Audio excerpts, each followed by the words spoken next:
दोस्तों पहले प्राइमरी में जब शिक्षक भर्ती होती थी तो उसके लिए सबसे पहले आपको इंटरमीडिएट और उसके बाद बीटीसी या कोई भी एक टीचर सर्टिफिकेट लेकर आना होता था। तो बीटीसी जिसे अब बदल कर डिलीट कर दिया गया है, ये पहले जो होता था वो इंटरमीडिएट के बाद ही होता था। तो स्नातक की आवश्यकता उस समय नहीं थी। हाँ, और ये जो प्रचलन था ये अन्य राज्यों में भी था, लेकिन अब ये प्रचलन बदल रहा है। अगर आप देखेंगे तो अब कई सारे राज्य हैं जहाँ पर अब इंटरमीडिएट नहीं, अब आपको स्नातक की ज़रूरत बताई जाती है अगर आप कोई भी टीचर्स ट्रेनिंग लेना चाहते हैं तो।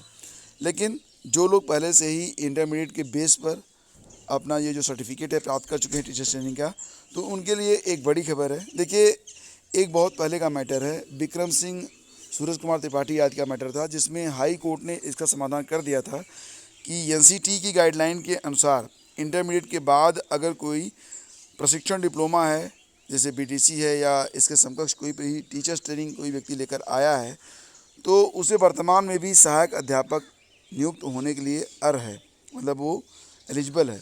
ऐसे में एक मामला आया है इलाहाबाद हाई कोर्ट में, और इसी जो ये जो पुराना आप यहाँ पर देख रहे हैं जो पुराना मैटर था, इसी को नज़ीर बनाते हुए एक नया आदेश पारित किया गया है। तो इलाहाबाद हाई कोर्ट ने इंटरमीडिएट के बाद शिक्षक प्रशिक्षण के डिप्लोमा या डिग्री धारकों को सहायक अध्यापक पद पर नियुक्ति के लिए योग्य मानते हुए चयनित याची शिक्षकों को 1 माह में नियुक्ति पत्र भी जारी करने का आदेश दिया है। आदेश न्यायमूर्ति सलील कुमार राय ने सोनी व 2 अन्य की याचिका पर अधिवक्ता सीमान सिंह को सुनकर दिया है। बेसिक शिक्षा विभाग ने उन्हें नियुक्ति पत्र देने से यह कहते हुए इनकार किया था कि उन्होंने स्नातक किए बिना शिक्षण प्रशिक्षण प्राप्त किया है, इसलिए वो नियुक्ति के लिए अर्ह नहीं है। तो ये मामला निकल के सामने आया, यानी कि जो लोग पहले से नियमानुसार इंटरमीडिएट के बाद कोई भी टीचर्स ट्रेनिंग कर चुके हैं, वो लोग वर्तमान में भी नियुक्तियाँ जो वर्तमान में शिक्षक भर्तियाँ होती हैं उसमें भी उनको जो है नियुक्ति मिलेगी। ये आदेश आया है अभी हाल ही में इलाहाबाद हाई कोर्ट के द्वारा। और असिस्टेंट प्रोफेसर के लिए ऑनलाइन आवेदन की जो तिथि है वो 12 मार्च है, 12 अप्रैल है। पहले ये 26 तारीख थी लास्ट डेट, अब इसे बढ़ाकर 12 अप्रैल कर दिया गया है। लेकिन हाई कोर्ट में याचिका दाखिल करके विश्वविद्यालयों और डिग्री कॉलेजों में असिस्टेंट प्रोफेसर की नियुक्ति के लिए स्नातक में न्यूनतम 45% अंकों की अनिवार्यता को चुनौती भी दी गई है। न्यायमूर्ति सलील कुमार राय की पीठ के समक्ष याचिका पर प्रारंभिक सुनवाई के दौरान उच्चतर शिक्षा आयोग के अधिवक्ता ने कहा कि न्यूनतम अंकों की अनिवार्यता का आदेश वापस लिया जा चुका है। आयोग के वकील ने कोर्ट से यह जानकारी प्राप्त करने के लिए समय मांगा कि जिन अभ्यर्थियों के आवेदन निरस्त किए जा चुके हैं उन्हें दोबारा अवसर दिया जाएगा या नहीं दिया जाएगा। तो प्रदीप कुमार सोनकर व 7 अन्य की याचिकाओं पर बहस करते हुए अधिवक्ता जियाउद्दीन का कहना था कि 18 जुलाई 2018 की केंद्र सरकार की सूचना के अनुसार सहायक प्रोफेसर नियुक्ति के लिए परा स्नातक में 55% और नेट या पीएचडी की अनिवार्यता कर दी गई थी। स्नातक में न्यूनतम अंकों की अर्हता का कोई जिक्र नहीं है, इसलिए नए भर्ती विज्ञापन के तहत स्नातक में न्यूनतम 45% अंकों की अनिवार्यता समाप्त कर दी जाए। कोर्ट ने इस मामले में आयोग से जवाब मांगा था। आयोग के अधिवक्ता ने बताया कि स्नातक में द्वितीय श्रेणी उत्तीर्ण की अनिवार्यता भी समाप्त कर दी गई है, अब सिर्फ उत्तीर्ण होना जरूरी है। मतलब यहाँ पर स्नातक में कोई भी बाध्यता नहीं है। आवेदन करना चाहता है अगर कोई बच्चा तो वो आवेदन कर सकता है। क्रम से आगे बढ़ते हैं, चलते हैं अगली खबर पे। बहुत ही शार्ट में हम यहाँ पर चर्चा कर रहे हैं।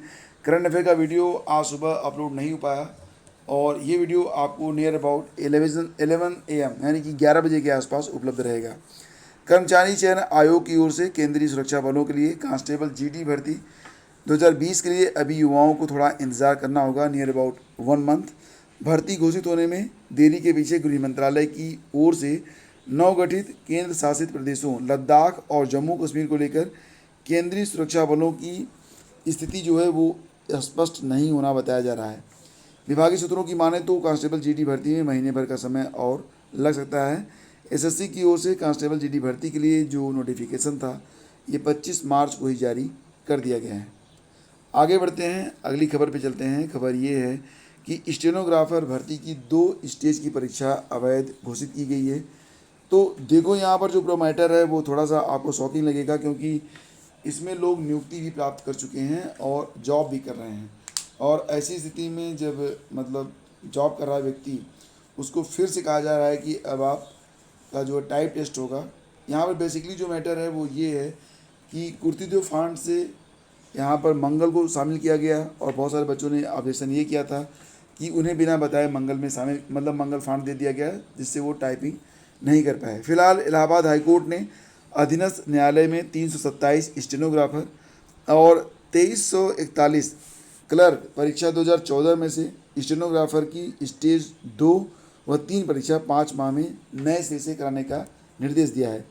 कोर्ट ने कहा कि 2015 में चयन नतीजे के बाद नियुक्त विभिन्न जिलों में कार्यरत अभ्यर्थी भी होने वाली परीक्षा देंगे। सफल होने पर ही उनकी नियुक्ति या प्रोन्नति बरकरार रहेगी, अदरवाइज नहीं। स्टेनोग्राफर पद पर उनकी नियुक्तियां नए चयन परिणाम पर निर्भर करेंगी। कोर्ट ने यह आदेश टाइप टेस्ट में हिंदी टाइप की पूर्व सूचना और तैयारी का मौका दिए बगैर मंगल फांड निर्धारित करने पर दिया है। तो यह आदेश जो है वो जस्टिस अश्विनी कुमार मिश्र ने विनीत कुमार और कई अन्य याचिकाओं को निस्तारित करते दिया। याचिका का कहना था कि नियमानुसार कृति फांड की तैयारी की गई थी, इसी पर टेस्ट होता था। सुप्रीम कोर्ट की गाइडलाइन पर अचानक मंगल फांड में टाइप टेस्ट लेने से अभ्यास के अभाव में योग्य अभ्यर्थी चयनित होने से वंचित रह गए, इसलिए परिणाम निरस्त कर नए सिरे से टेस्ट लिया जाए। कोर्ट ने इस तर्क को सही माना और नए सिरे से टेस्ट का निर्देश जारी कर दिया है।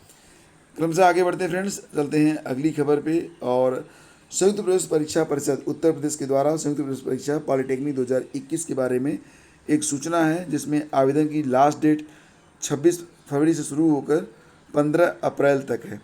वेबसाइट आपके सामने है jeecup.nic.in। इसमें आवेदन का जो शुल्क है वो 200 रुपये और 300 रुपये है। सामान्य और ओबीसी के लिए 300, एससी और एसटी के लिए 200 रुपये है। वेबसाइट रही ये jeecup.nic.in। इस पर जाकर आप आवेदन कर सकते हैं। कहा यह जा रहा है कि न्यूनतम शैक्षणिक अर्हकारी परीक्षा में सम्मिलित होने वाले अभ्यर्थी भी उत्तर प्रदेश संयुक्त प्रवेश परीक्षा पॉलिटेक्निक में बैठने हेतु पात्र हैं, यानी कि जो अपेयरिंग हैं वो भी इसमें आवेदन कर सकते हैं। लेकिन काउंसलिंग के समय अर्हकारी परीक्षा उत्तीर्ण होने की अंकतालिका या प्रमाण पत्र उन्हें प्रस्तुत करना होगा, अन्यथा उनका जो अभ्यर्थन होगा वो निरस्त कर दिया जाएगा। तो फ्रेंड्स, ये थी आज की सारी अपडेट्स। और ड्यू टू होली आप देख ही रहे हैं कि अभी शिक्षा जगत की जो हलचलें हैं थोड़ी सी शांत हैं, कुछ नई बहुत ही मतलब एक्साइटिंग न्यूज़ नहीं है। फिलहाल न्यूज़ ये है कि करंट अफेयर और जो स्टडी जीके का जो रिवीजन का वीडियो होता है रोज़ सुबह 5 बजे आपको मिल जाता है। कल से नियमित मिलेगा आपको फिर से, लेकिन ये वीडियो आज आपको मिलेगा 11 बजे सुबह। तो 11 बजे आप लोग चैनल पर आइएगा और इस वीडियो को वॉच करना बिल्कुल भी मत भूलिएगा। 11 बजे इसका प्रीमियर होगा। Thank you so much, have a great day. जय हिंद।